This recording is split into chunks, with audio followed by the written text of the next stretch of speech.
Control your anger. You've heard that 100 times. But here's what no one tells you. Suppressing anger doesn't make it disappear. It just goes underground, quietly shaping everything you do. The Buddha never said to silence what you feel. He said to listen to it. Anger, when you turn toward it with honest attention, stops being your enemy. It becomes a messenger, pointing directly at what matters most to you. Today I'll show you the practice he actually taught. Not control, something far gentler and far more powerful. One afternoon, along an ancient road in India, a dry wind was lifting dust into the air. The Buddha and his disciples were walking slowly. In the distance, the grove of Ambalatika came into view, its leaves catching the last light of evening, glowing quietly. That day, the disciples walked with a kind of tension in their steps. Word had reached them that someone was waiting ahead on the road. Someone who had carried a deep hatred for the Buddha for years. A person who had held that hatred close, letting it grow, letting it change shape, but never letting it go. The wind fell still. At the entrance to the grove stood a lone figure. The Buddha didn't slow down. He simply walked, steady and quiet, straight toward that shadow. The disciples followed behind, holding their breath. The figure stepped forward, and for a moment, his hands trembled at his sides. Fists that had rehearsed this meeting 1,000 times, in the dark, in the sleepless hours before dawn. But the Buddha only looked at him the way sunlight falls on a cracked wall. Not to expose it, not to repair it, simply touching what is there. Something in the man's chest, some knot tied years ago, and pulled tight through all the seasons of his anger, began without warning to loosen. He stood there, no longer sure what he had come to do. The fists opened, the dust settled around his feet. Her name was Magandiya. Years earlier, her father had tried to offer her to the Buddha as a bride. The Buddha's name had spread across India, and her father believed this holy man was the only one worthy of his beloved daughter. He made all the preparations with great care and brought her before him. But the Buddha declined, quietly, clearly, without wavering. His words were gentle, but his answer did not change. I cannot accept this offer. Her father was stunned, but the one who was truly wounded was Magandiya herself. She had always taken pride in her beauty. She believed no man could look away. And yet, the Buddha had refused her. Worse, she later heard that in his refusal, he had spoken words that seemed to diminish her very body. A quiet fire was lit inside her, and over time, it became a flame that would not go out. Years passed.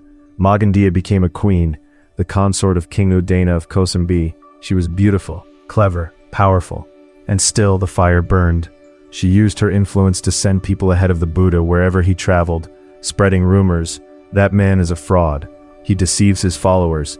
She arranged for people to shout insults at him during his alms rounds. For a time, anyone who walked those streets with the Buddha was met with a chorus of abuse. Finally, a disciple named Ananda could no longer bear it. Teacher, he said, this city has become unbearable. The insults never stop. Let us move on to another place. The Buddha shook his head, gently. Ananda, if we run, what then? If the same thing happens in the next city, where will we go? Then the city after that. And keep running forever? The Buddha spoke quietly. An elephant trainer doesn't flee from a raging elephant. He simply stands there and waits for the animal to grow still. That is my way. And then one day Magandiya herself came to stand before him. She had been waiting at the entrance to the grove for exactly this moment. After years of burning, she wanted to face him directly and pour every last word of that hatred onto him. She looked at the approaching figure and released her words, sharp, cold, loaded with everything she had carried for so long. The Buddha did not stop. He walked until he stood before her and received those words in silence. No anger crossed his face, no discomfort. He was simply there. After a long moment he spoke. Your words did not reach me. Magandiya frowned. What do you mean? When someone tries to offer a gift and the other person refuses it, with whom does the gift remain? She said nothing. Your anger is yours, he continued. I did not receive it, so it is still there, in your own hands. Magandiya stood in silence. The fire she had carried for so many years flickered. It hadn't gone out, but something about its shape had shifted. That night, she sat alone for a very long time. She thought about the gift she had been trying to give away for years, and how tightly, all this time, she had been holding it. And slowly, she began to understand that the one who had suffered most from her hatred was not the Buddha, not Ananda, not the stranger she had paid to shout in the streets, but the woman who had lain awake each night feeding the flame. The fire had needed her far more than she had needed it. She had mistaken the burning for proof that she was alive. The words the Buddha spoke to Magandiya carry something deeper than comfort. When you offer a gift and the other person refuses it, with whom does it remain? He wasn't trying to soothe her. He was pointing very quietly at the structure of anger itself. Let's pause here for a moment. When we feel anger towards someone, where does that anger actually live? Is it inside the other person, or is it inside us? We often say, that person made me angry. But look closely. The anger isn't in them. It's a fire burning inside your own body. Your chest grows hot. Your throat tightens. Your head feels like it's filling with pressure. All of that is happening inside you. The other person isn't there. So why does the fire keep burning? Buddhism offers one answer. Anger doesn't persist because we're weak or small-hearted. It persists because somewhere in the mind, we are holding tightly to a fixed image of how things should be. They should have treated me differently. I shouldn't have to go through this. I deserve to be seen in a certain way. When the gap between that fixed image and reality becomes too wide, anger is born. And the suffering isn't because reality is wrong. It's because we can't let go of the image of how it should be. Magandiya's anger had the same shape. The image she held, of who she was, of how she deserved to be seen, had been shaken when the Buddha refused her. That wound was deep and lasted long. But look more carefully, and what was truly hurting her wasn't the Buddha. It was the image of herself that she couldn't stop gripping. And there's something else worth considering. What is this self that feels angry? We say, I am angry, but is there a fixed, solid I doing the feeling? In the Buddhist view, when anger arises, the body reacts. Heat, tightening, pressure, a sensation rises. This is unpleasant. Old memories surface. This happened before. And then it spills into words or action. We call this whole rushing stream my anger. But the I at the center of it is also something that appears when conditions come together, a temporary shape in a moving current. This doesn't mean your feelings aren't real, they are. But there isn't a fixed, permanent angry self who has always existed somewhere. Anger arises when certain conditions meet. That's all it may be. When this view shifts, something about the relationship with anger begins to shift too. You don't have to be ashamed of it as a flaw or push it outward onto someone else. You can simply notice, right now something is burning here, and you can watch it quietly. That is where the Buddha's teaching on anger begins. A man once came to a meditation teacher, furious after an argument with his brother. I can't stop thinking about what he said, he told her. The teacher handed him a burning coal and said, hold this until you're ready to forgive. Then why, she asked, do you keep picking it up in your mind? The man stood there, hands still stinging, and had no answer. That moment of silence was itself the teaching. Most of us have been holding our own version of that coal for years, some of us for decades, nursing the heat so carefully that we've forgotten we're the ones choosing to hold on. So how does this actually show up in daily life? Imagine a moment at work. Your manager dismisses a proposal you spent weeks preparing, barely glancing at it. In that instant, something in your chest goes hot. You may recognize that feeling. Most of us do one of two things. We direct the anger outward. That manager is wrong. Or we push it back inside. I shouldn't feel this way. Get it together. Both paths are exhausting. Pointing outward risks damaging the relationship. Pushing inward means replaying the same scene in your head at midnight, unable to sleep. Neither way leads anywhere that feels like rest. The Buddha's teaching offers a third direction. Not outward, not inward, but simply this. Notice what is happening in the body right now. The chest is hot, the shoulders have locked up, the jaw is clenched, the breath has gone shallow. Anger always leaves its marks in the body. The body doesn't lie. Even when the mind insists I'm fine, the body is already burning.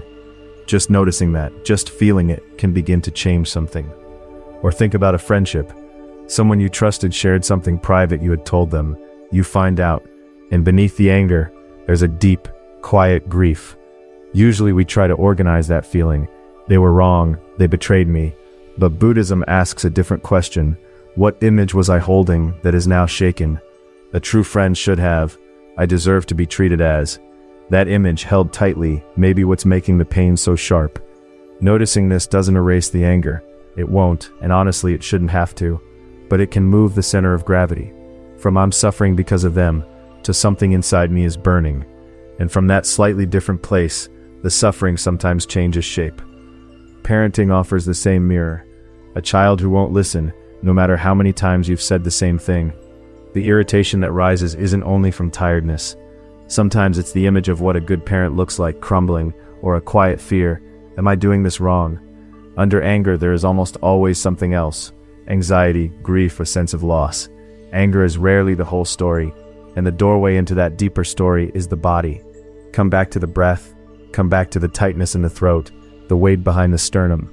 A monk was once asked how he practiced during an argument, and he said simply, I kept returning to my feet on the floor, not because the floor solved anything, but because it was real, and he was still there, standing in it.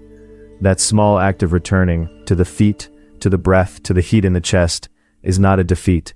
It is not giving up on the situation. It is finding the one place where practice is actually possible, here, in this body, in this moment before the story has already decided everything.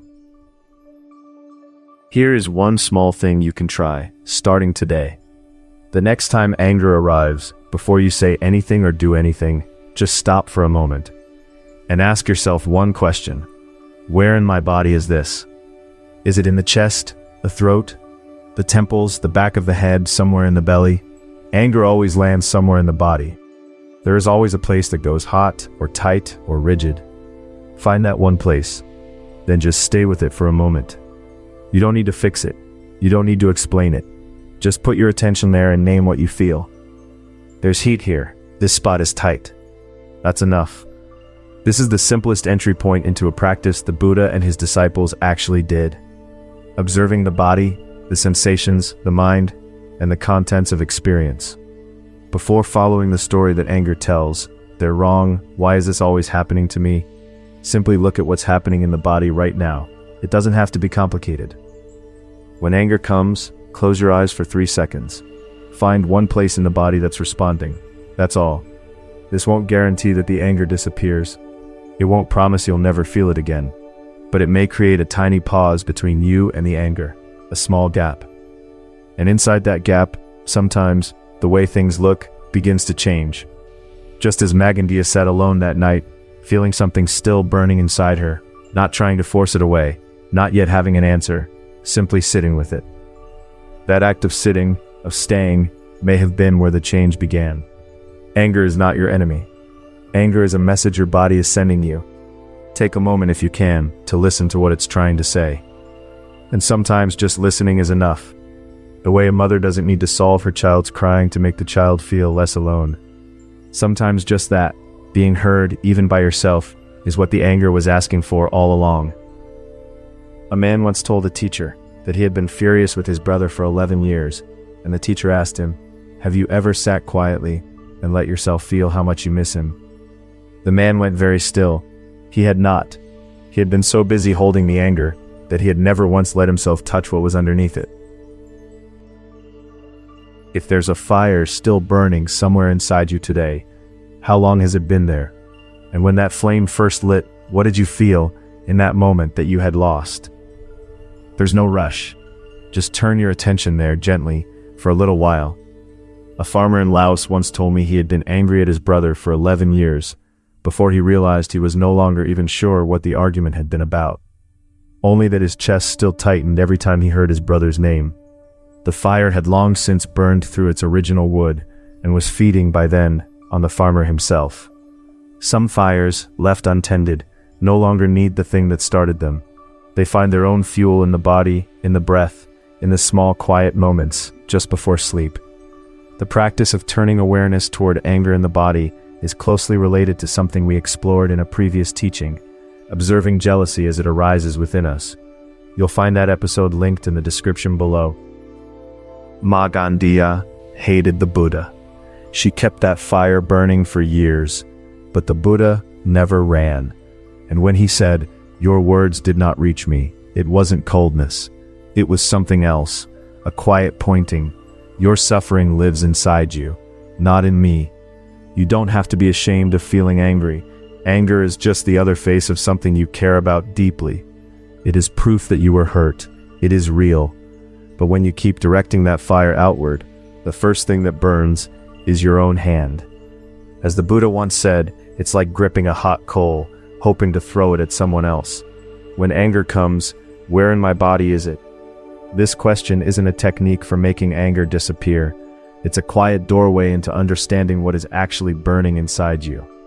If you're carrying anger towards someone today, that doesn't make you bad.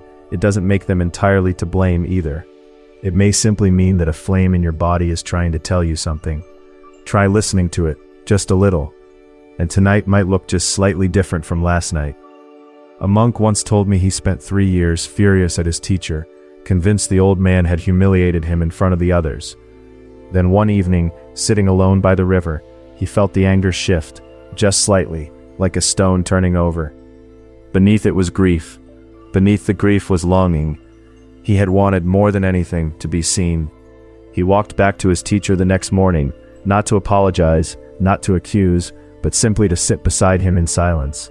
And the old teacher poured him tea, as if no years had passed at all. Pause. Whose face came to mind while you were listening today? One story a day. In a week, your words will change. In a month, your eyes will change. In a year, the same world will look completely different. See you tomorrow.